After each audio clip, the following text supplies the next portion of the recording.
मेरे बुजुर्गों और दोस्तों और जहाँ तक मेरी आवाज़ जा रही है तमाम दीनी रिश्ते से मेरी माँ और बहनों, अल्लाह रब्बुल आलमीन की बाकायदा तारीफ व तौसीफ के बाद और नबी करीम सल्लल्लाहु अलैहि वसल्लम के बाकायदा दरूद और सलाम के बाद मैं आप तमाम हजरात का तहे दिल से शुक्र अदा करता हूँ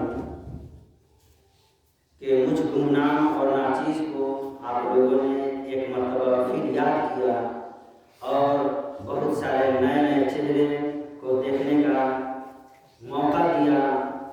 जो लोग संग्राम भटकाई गांव से आए हुए हैं इनमें से बहुत सारे लोगों ने पहले नहीं देखा था और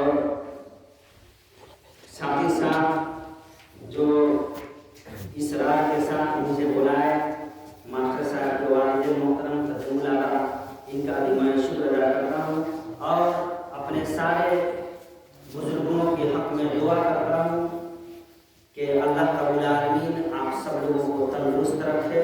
आमीन। जो लोग किसी तरह से परेशान हैं अल्लाह ताला उनकी परेशानियों को दूर फरमाए। आमीन। परेशानी से हम लोग दूर रहेंगे तो जमकर सुनेंगे समझेंगे सीखेंगे।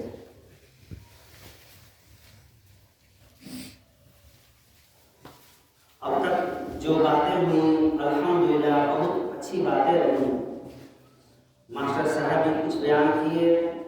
यकीनन गांव के अंदर दो चार जो जिम्मेदार होते हैं ये लोग कुछ बातें बोलते हैं वो बड़ी अहमियत की हामिल होती हैं और हमारे इमाम साहब भी जो बात बोले बहुत अहम बात है।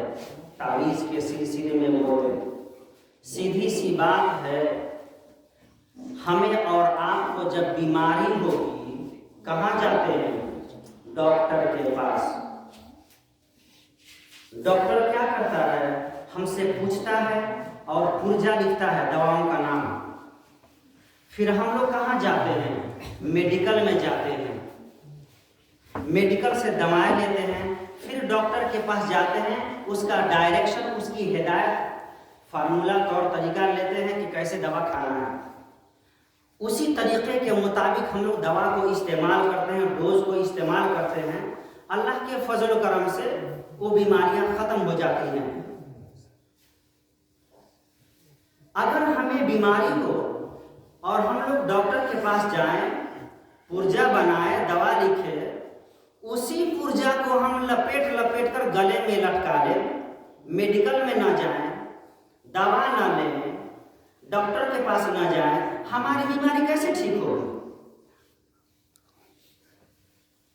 साफ साफ कहने का मतलब ये है कि प्यारे नबी करीम सल्लल्लाहु अलैहि वसल्लम सुबह और शाम कुछ दुआएं इरशाद फरमाए हैं कि मेरी उम्मत के लोग ये दुआ पढ़ेंगे बहुत सारी आजमाइशों से, मुसीबतों से बचे रहेंगे।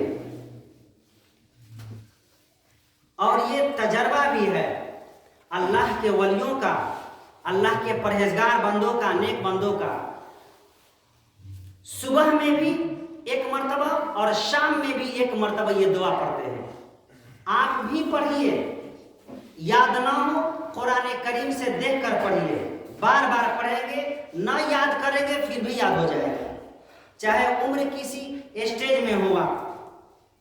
सबसे पहले पढ़िए आमना रसूल बिमा उनज़िला इलैहि मिन रब्बिही वल मुमिनून, सूरा बकरा के लास्ट का 2 आयत, लास्ट की 2 आयतें आप पढ़िए, आजमाइशों से बचेंगे। उसका मीनिंग एक मर्तबा पढ़िए, तब समझ में आएगा कि मैं क्या करना चाहता हूँ। कितनी बड़ी बड़ी मुसीबतों, आजमाइशों का वो रोज है। हम लोग नहीं पढ़ेंगे परेशान हो जाएंगे। जैसे बीमार आदमी दवा ना खाए तो परेशान हो जाएगा, बीमारी की वजह से मर जाएगा। 2 नंबर में हम लोग क्या पढ़ें?